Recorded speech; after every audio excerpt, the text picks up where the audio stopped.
something. How do you people get the Christmas spirit when it's 80 degrees outside? You'll get used to that. I felt the same way my first Christmas here. I'm going to get a card made showing 8 tiny little reindeer with prickly heat. Christmas isn't for 10 days. Maybe we'll have a cold snap. Minneapolis, we used to have a white Christmas. Minneapolis, we used to have a white Easter. Morning, Donovan. Good morning, Lou. What do we have in the Christmas file? Well, let's see here. Got the school for Santas. Now, that's always interesting. That's never interesting. Really boring. However, this year the city's forcing them to hire a couple of women. That's progress. Women have won the right to wear a beard. Then there's this beware of pickpockets in the busy season piece. How stores catch shoplifters, the dangers of faulty wiring on Christmas trees. Great stories. Dripping with warmth, every one of them. Oh, warmth you wanted. Billy's got something. Billy? Robert? Show him that piece you got off the police beat. A motorcycle cop found an entire family living in a tent next to the freeway this morning. Oh, yeah, let me see that. Right out of the Grapes of Wrath. No money, no home, no nothing. They came to California thinking it was the land of opportunity. And the dream went sour. Look, we have something here. A Christmas story? You bet. Get out there with animals, see what you can find. And Billy, Yeah, Lou? don't let me see the phrase, no room at the inn. You're going to really make this a challenge for her, aren't you?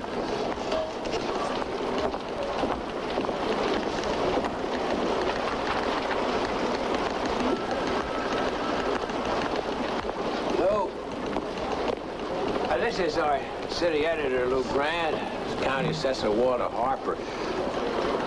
Look, I've got to get to a meeting, but I'm sure that Lou will get this cleared up. He'd better. Hello, Mr. Harper. What's the trouble? This is the trouble. This whole article. Mr. Harper feels that he's been misquoted on the subject of tax. Misquoted. This is pure fiction. Mm-hmm. Rossi.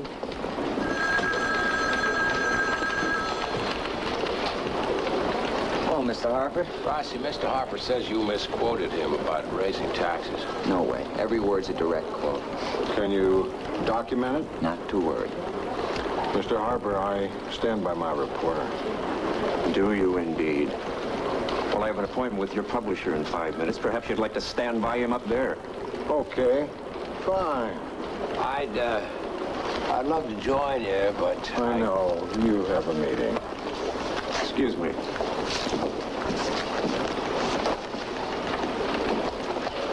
It's flagrant, and at the very least, criminally irresponsible. Bull. What do you say, Mr. Rossi? He said bull. I asked Mr. Rossi what he had to say in his own defense. Do you have your notes, Mr. Rossi? Full and complete notes. All up here. What? Total recall. I said, what about a tax hike, Mr. Harper? And he said, no way to make up the deficit without one. And I said, why haven't you mentioned it in your speeches? And he said, the voters would kill me. And I said, they have to find out sometime. And he laughed and said, well, there's time enough after the election. See, total recall. The man didn't take a note. Now, he can stand here now and say any fool thing he wants. Meanwhile, I've been made to look like a hypocrite by your paper. With a memory like mine, I frankly don't know why I even bother to use one of these. Oh, now, wait a minute. I think there may just be a law about using electronic Mr. eavesdropping Harper, devices. please, Mr. Harper, let's listen to this. What about a tax hike, Mr. Harper? No way to make up the deficit without one. Why haven't you mentioned in your speeches? Voters would kill me. They have to find out sometime. There's time enough after the election. Now, give me that. What are you going to do, erase it? Everybody heard it. No, you didn't go back far enough.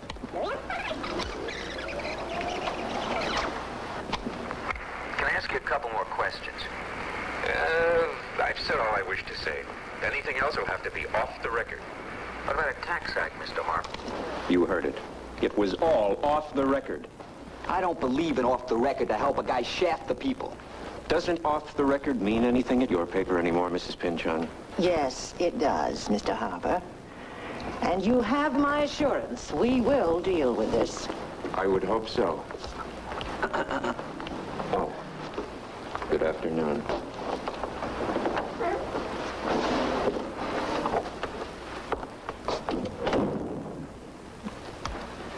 You have violated violated one of the fundamental tenets of newspaper reporting. I do not intend to condone this behavior. Do you hear me?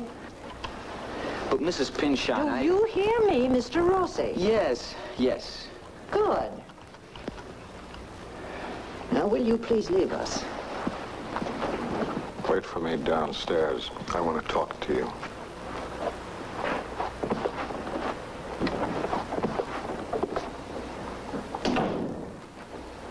Now, just what do you intend to do to discipline that young man? Leave it to me.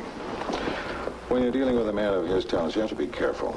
He's very high-strung, very temperamental, but he can be handled. It's a matter of understanding human psychology. I know how his mind works, and therefore I know the right psychological level on which to approach him. I'm going to kill you, Rossi.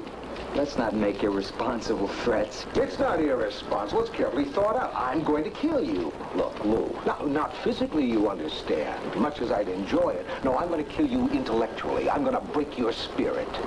What does that mean? That means that I've given this some careful thought. A lot of effort is going to go into choosing your next assignment. Listen, Lou. Now, I know you don't have much respect for old newspaper cliches, but off the record, you're going to wish you'd gone into your father's fertilizer business. Instead, I work in this fertilizer business. You'll have a little fight left in you, huh, kid? Yeah. You won't.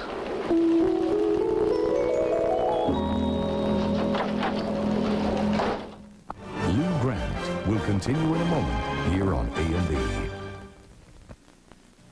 Finally, I was soloist instead of... My husband was one of those people who didn't believe in insurance. He never planned. I can see that.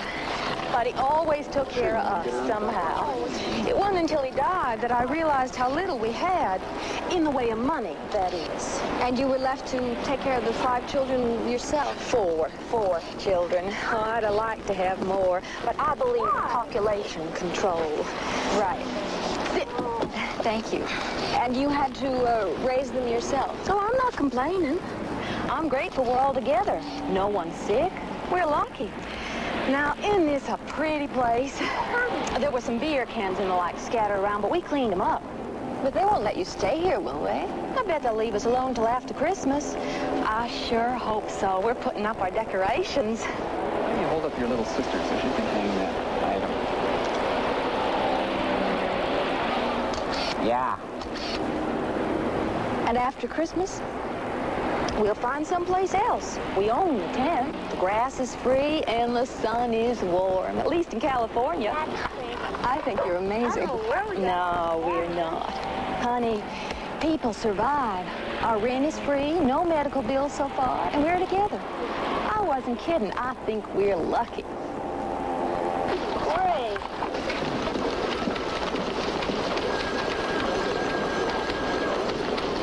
Oh, Mr. Rossi, if it's not too much trouble, may I have a word with you? You'll be excited to learn that I've chosen your next assignment. Really gonna go through with this thing, huh? I don't make idle threats, Rossi. In your case, I've spent some time selecting a story tailored to your special skills, both as a writer and as a reporter. And I'm about to toss you a ball that you can really run with. Terrific. The Assistant Commissioner of Motor Vehicles has just completed 25 years on the job. No kidding. 25 years. Now, he spends half of his time in Sacramento, but fortunately, he's down here at his home base right now. Come on, Lou. I'm sure a hotshot reporter like you can find a story in that. The angles are endless. For instance, does he have to pass a test to get a license? Lou, I'm sorry about the off-the-record thing. Can he parallel park? That is something that I, as a reader, would sure like to know.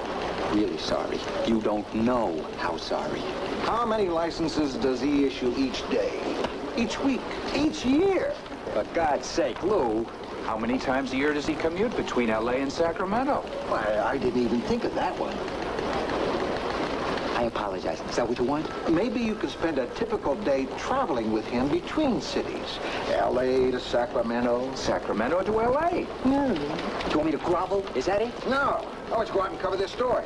Now go bring me back a good, long, sexy feature on 25 years of motor vehicle registration. Now get cracking. Rossi. Be sure and keep your mouth shut. We want this story to be an exclusive.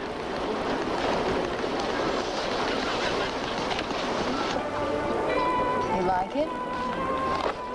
You had to use the phrase, no room at the end, didn't you? I couldn't resist it. What did you think of it outside of that? Pretty good.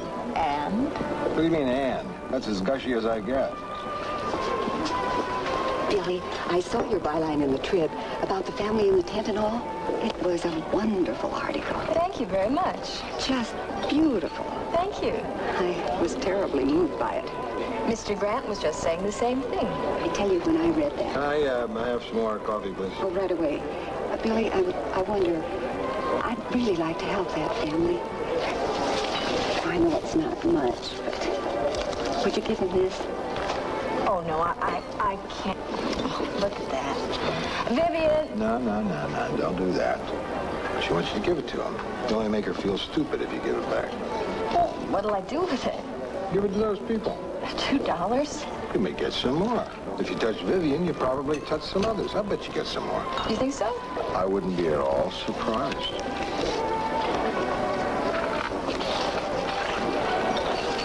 I don't believe it.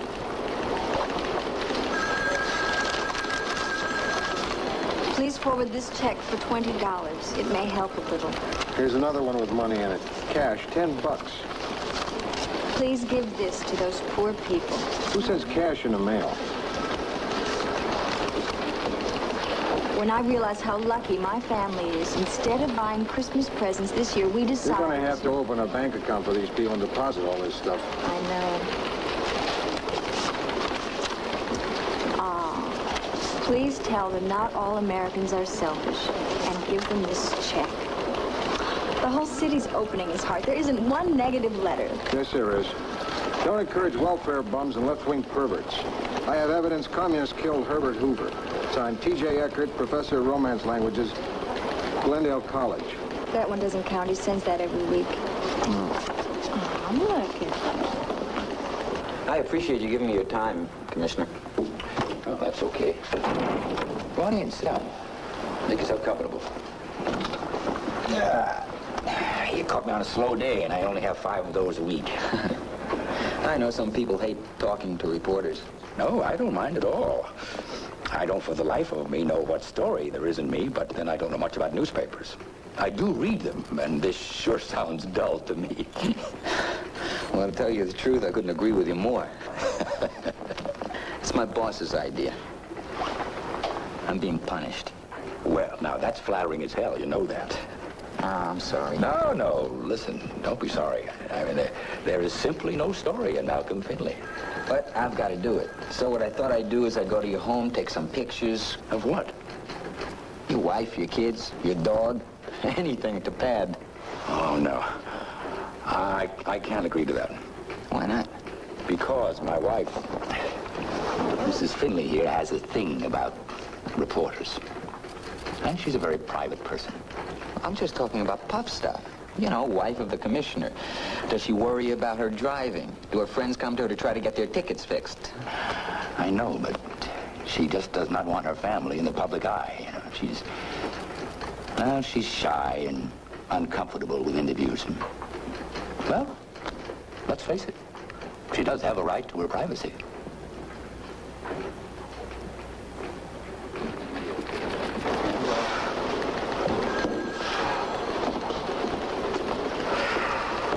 Try doing that in your ear. You can turn yourself on.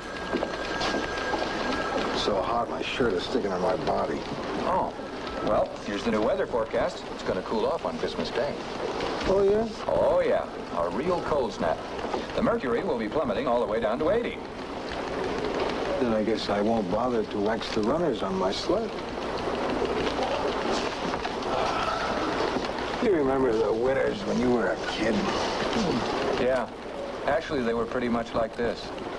My father was a naval officer. I lived in Hawaii till I was 12. I could really get nostalgic about Christmas. I go down to the beach, take off my shoes, wiggle my toes in the sand. Fine, Donovan. Swell. Play White Christmas on my ukulele. Okay. All set? I got some dandy stuff for the kids and the tree. Should we rush it back to the lab to see if we can't make the home edition? Listen, I am really sorry about the dog not being here, you know, but he's at the vet. He's being wormed. Well, I'll just try to work that right into it. Oh, now. Oh, can you bear it? We're going to be celebrities. Daddy's home. Daddy. Hi, sweetie. Hello, Joey. I thought I asked you not to, Mr. Rossi. Oh, but now, Mr. Rossi couldn't have been nicer. Mr. Findlay, you have a very lovely family. I think you're going to be very pleased with the pictures. Well, I'm sorry, but I can't let you have this film.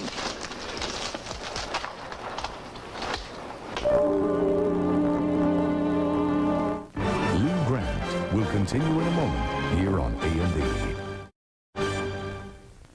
So far, the amount comes to $9,416.25. $9,000?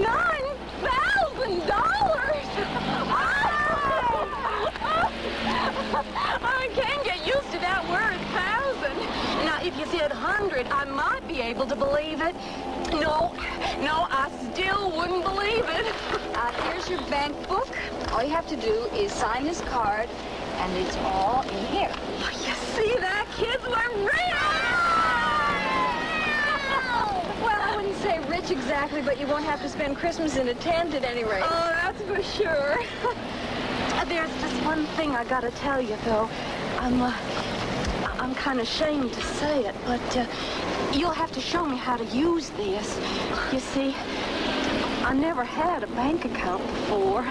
Don't worry, there's nothing to it. Spending money's like swimming. Once you learn, you never forget. Meanwhile, here, we've got a whole bag of these at the office, but I thought I'd show you a selection.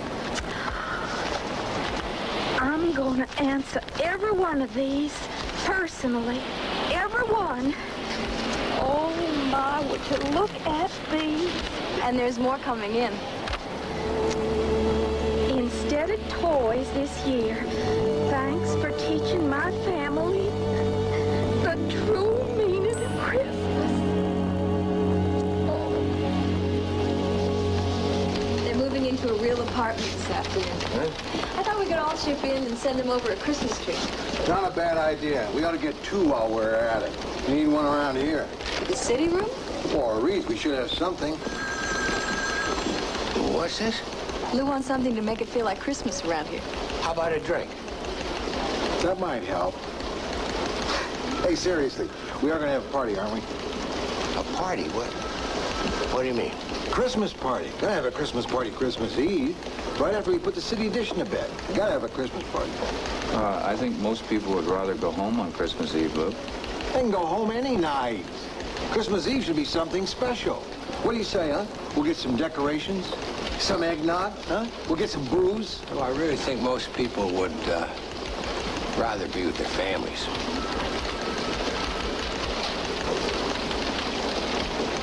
Yeah. Okay, sure. You know, if it were any other night. Sure. Do you have any plans? Oh, yeah. Don't worry about me. Well, I wasn't worried. I just wondered. Sure. Big plans. Big plans. Yeah, there's a place off Hollywood Boulevard that sells out-of-town newspapers. Figured I'd pick up one of the Minneapolis papers and read it with my Christmas dinner in the drugstore. Listen, Lou. And afterwards, I'd try to find one of those all-night movie houses.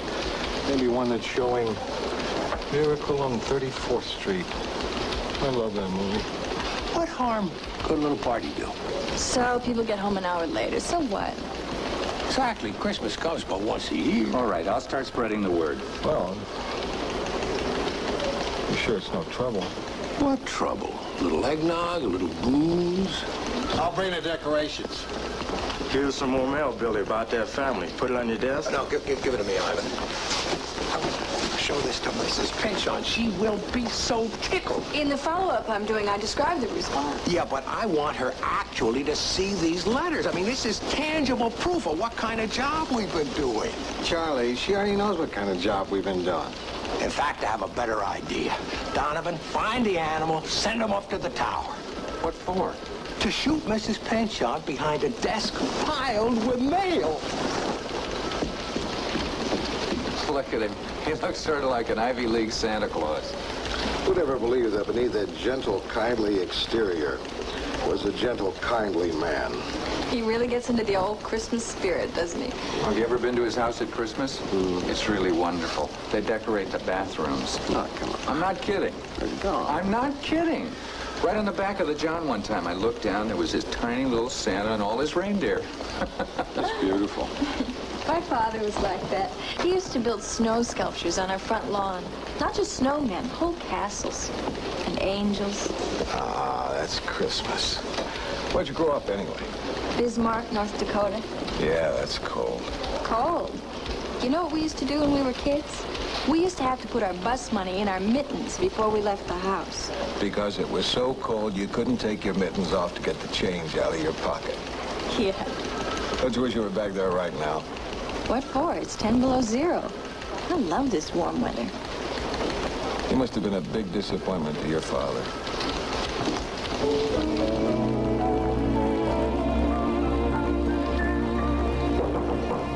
Come in. Oh, Mrs. Penchant's called. When you see this, Mrs. Penchant. And this is only a small sample. We had 3 bags this size yesterday. I expect at least 2 more today. And I figure that if each bag averages... Why are you doing this? Because, you see, I visualized Mrs. Penchant a really striking publicity picture. Just a demonstration of, you know... Are you drunk? That's the only acceptable explanation for your behavior. Well, I did have lunch with the advertising department today. Good. Now, what are you going to do with these?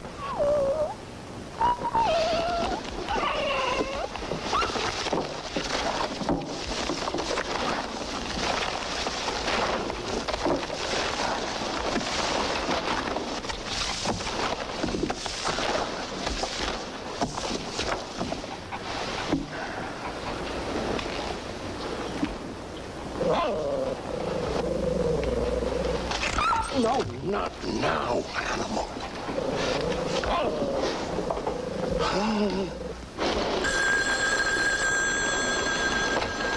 City desk. Oh, hello, Rossi. Where are you? Sacramento. What are you doing up there? Just following the commissioner around. Don't get smart with me, Rossi. Don't try to teach me a lesson when I'm teaching you a lesson. Lou, I'm just doing the best I can with an impossible assignment. Listen, Rossi, if you've learned your lesson, you can come on home. No, I'm going to stick with this one. No, I'm not with the commissioner, exactly. I'm just sort of watching him from afar.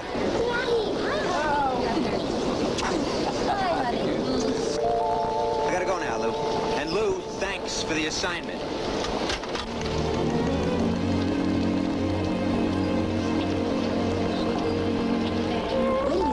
Kids decorated the tree while you were gone. Lou Grant will continue in a moment here on A&E.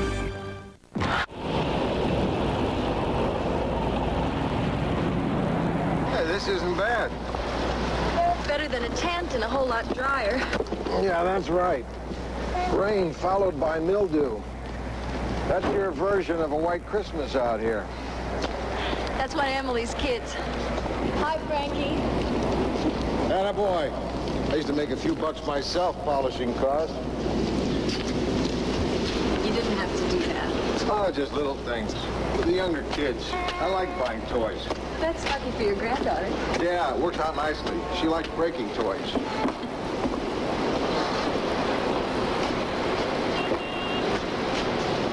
Thank you.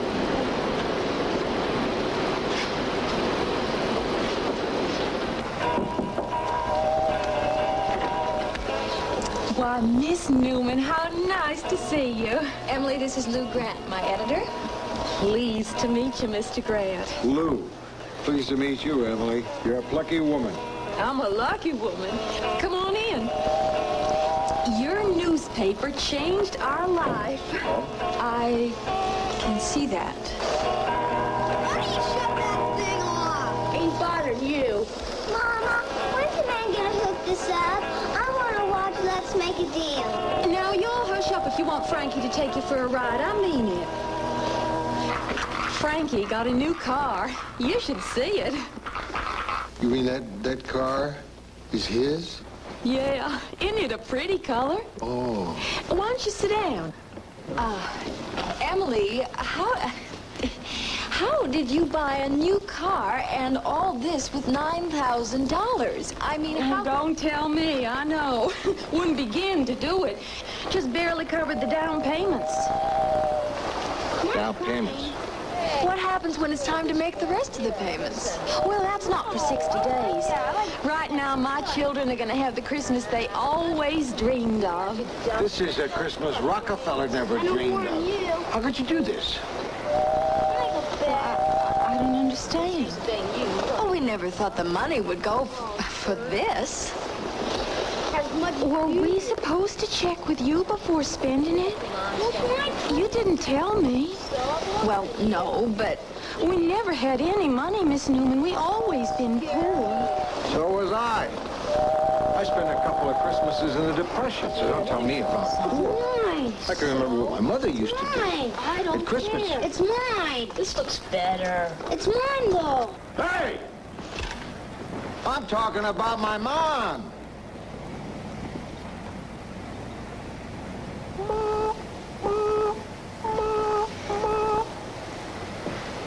We were poor, too. But my mother saved up all year. Do you know what she gave me for Christmas when I was his age? A pair of socks. Brown socks. Being poor is no excuse for this. It's just dumb. Lou. Well, it is. That money could have been used to set up an education fund for these kids. Instead, it's a down payment for a lot of junk that'll all have to go back when you can't pay for it. That's dumb. He's right, Miss Newman. I know he's right. We should have spent the money on what you wanted us to instead of what we wanted. Well, that's not what I meant. I'm no good with money. I just don't know how to say no to kids. I never had to say no before. Yeah, well, there was no reason to. All I wanted was to make my children happy for Christmas. I didn't buy nothing for myself, not even a new dress.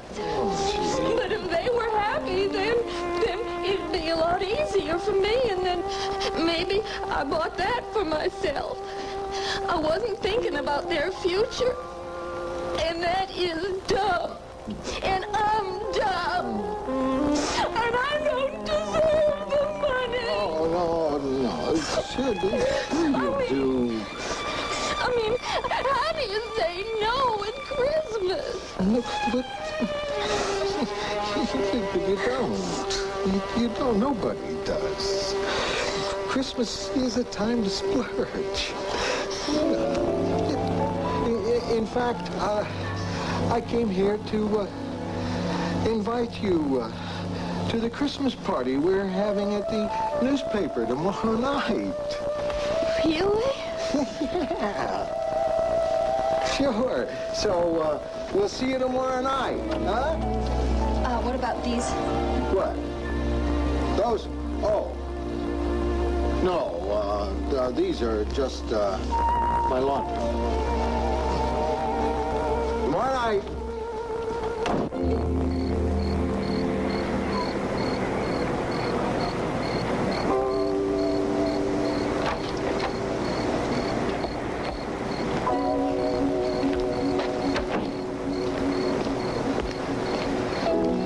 I'm sorry I had you wait out here, Mr. Rossi. Sorry I had to disturb your evening. Well, you're going to disturb a lot more than my evening, aren't you? I'm afraid so. Well, would you like to take a little walk? Sure.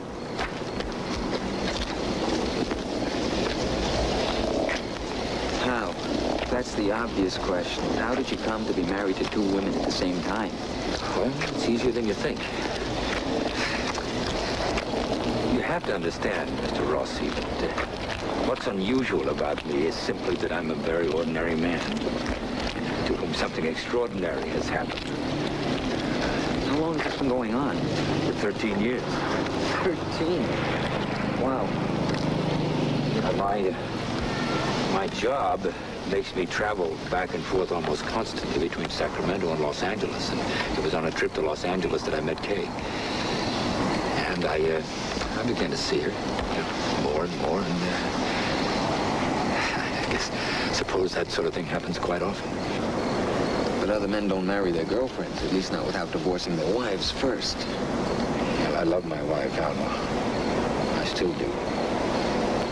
But gradually I began to find myself falling in love with Kay, too. Kay's a very old-fashioned girl. That things like bigamy? No. No, she didn't know I was married. She's old-fashioned about premarital affairs. And she thought that if I didn't want to marry her, then I didn't love her. But I did love her. So, how could I not? What about Alma? Alma? Yes. I love her. I love them both. And I've been happy with them. My God, I think I've made them happy. With no problems? Well, virtually none. Although 6 specialists have been unable to do anything about my ulcer. And outside of that, there are virtually none. Unless you want to count yourself, you know. Oh, but it was going to come out sooner or later. Well, maybe. Maybe.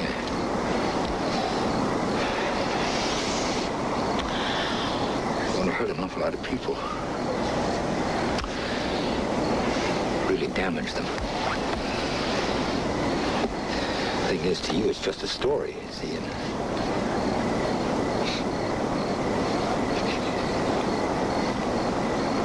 Is there no way? Please.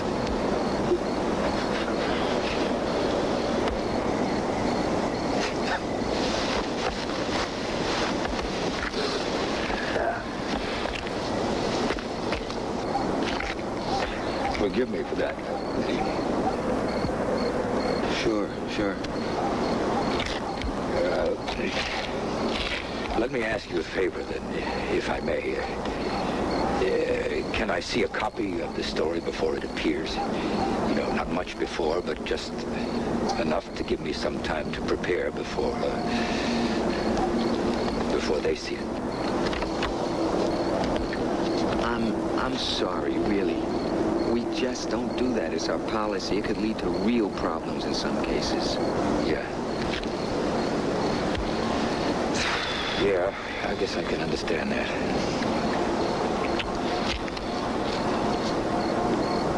Well, what can I say?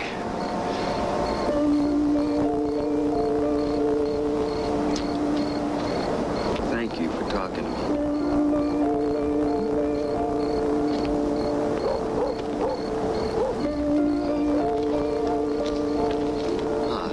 Findlay, I'll show you a copy of the story before we print it.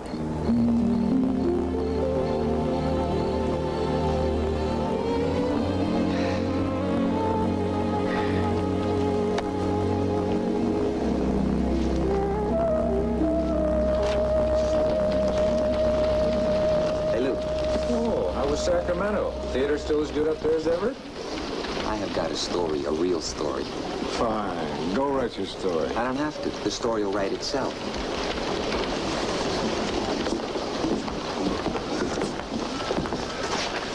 Hey, Wesley, you staying for the party?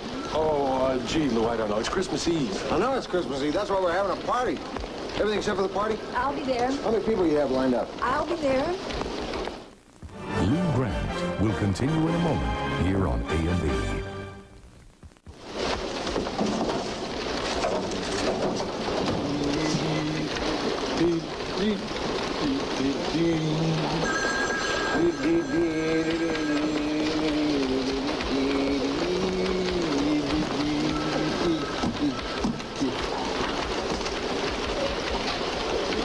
Now it's starting to look like Christmas around here. Listen, Lou. You staying for the party?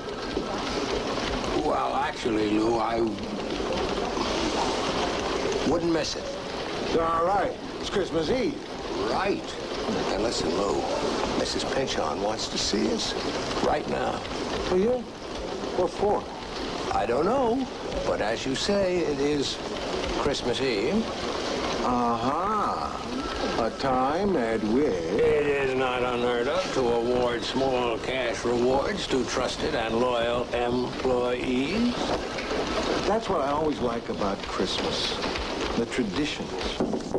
Come in, gentlemen. Oh, glad you could join me. Well, it's Christmas Eve again. Do you ever get the feeling that whoever is in charge of the time machine is turning that handle just a tiny bit faster every year? Seems like yesterday was summer. It was. It was 85 degrees. And now it's Christmas. Oh, yeah. We're having a little office party. Oh? Mm-hmm. The whole staff, everybody chipping in. Have a little booze, maybe sing some Christmas carols. What do you say? Would you like to come? Lord, no. It's Christmas. Yes, Christmas. And time once again to review the triumphs and failures of another year. Frankly, gentlemen, I have no hesitation in stating I think our triumphs have far outnumbered our failures. We made some mistakes, too. I know that. But I like to think that even our mistakes had flair. We're somehow larger than life. You know, Fiorello LaGuardia once said, when I make a mistake, it's a beaut. I like to think of the Trib's mistakes as being beauts. I like to think that too, Miss Fisher. You know, I was talking to a friend of mine about her newspaper. Oh, Catherine Graham? Well, Mrs. Graham is just one of my many friends. There are several of us who own newspapers, Mr. Grant. We have a kind of club. Some women our age may raise money for the Philharmonic or the ballet. But the simple pleasure in the twilight of our lives is to control the press in major cities and wield ruthless power. Of course, I'm only joking. No one would call me a tyrant. That's right. Now, this friend of mine runs a newspaper in Nebraska. It's a good paper. Not as good as ours. Of course, she wouldn't agree with that. We like to compare notes from time to time. Enlightening and helpful, Mr. Hume. Now, my friend told me her paper ran a story a month or so ago. Seems there was an indigent family, mother and 4 children, living in a tent on the outskirts of Omaha without a penny to their name. Until my friend's paper ran a story and managed to raise $5,000 for the poor unfortunates. You don't think it's the same family? Not only do I think so, so does Mr. Grant.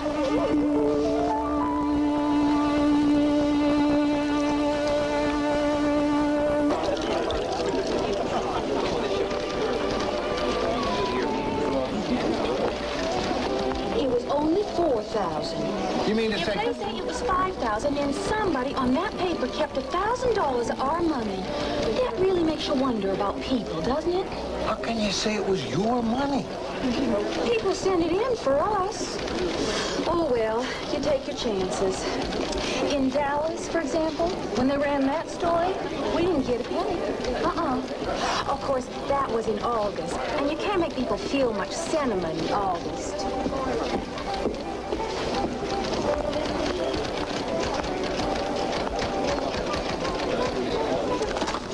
Don't worry, I'm not going to read it.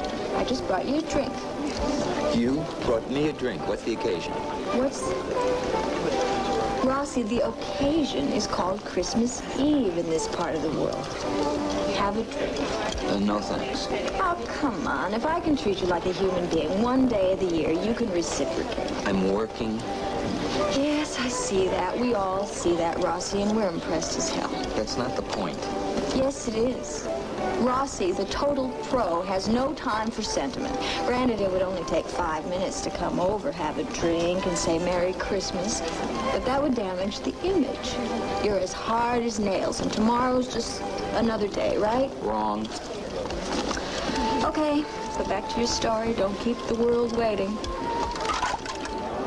If you'll pardon the expression, Merry Christmas.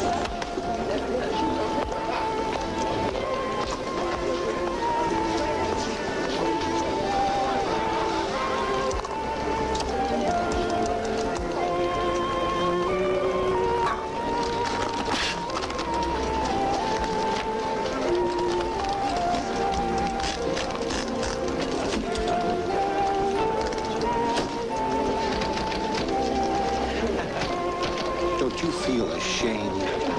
What for? Papers are nice enough to write about us, and people are nice enough to give us money. It's how we survive. It's all we know. But I gotta tell you this. That Miss Newman, she wrote the nicest piece about us we ever had. This can't go on indefinitely, you know. Mr. Grant, how many papers would you say there are in this country? About 1,600. God bless the American press.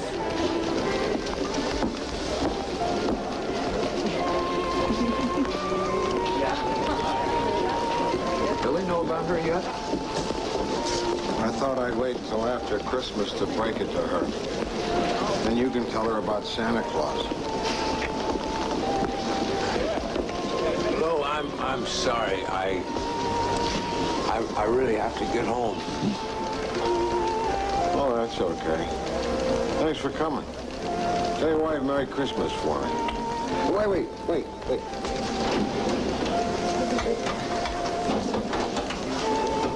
Give these toys to your kids.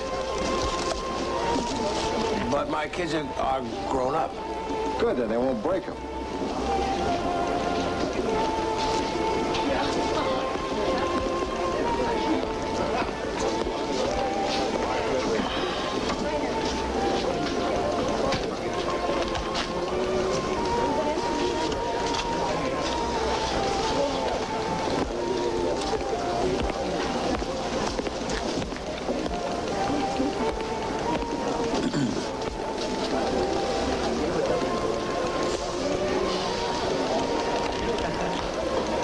California Motor Vehicle Department is instituting a pilot program to reevaluate the driving skills of people over the age of 65.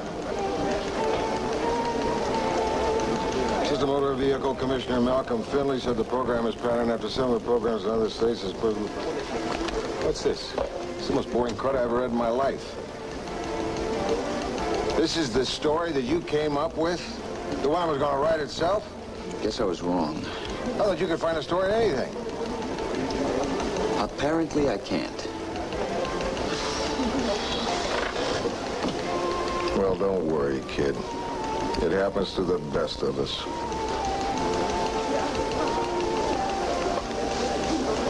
Buy you a drink? Why not?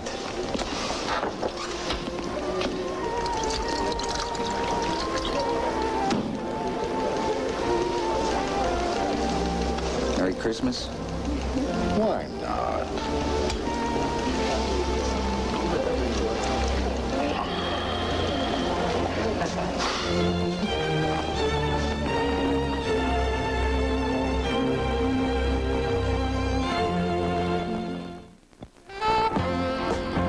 Their campaigns are filled with glowing reviews, but once elected, many politicians fall from favor. From the Kennedys to the Clintons, we'll explore the love-hate relationship between the presidents and the press on Investigative Reports tonight. And now a rookie cop lets a purse snatcher get away. Kurt Russell catches flack from members of the force on Police Story, next on A&E.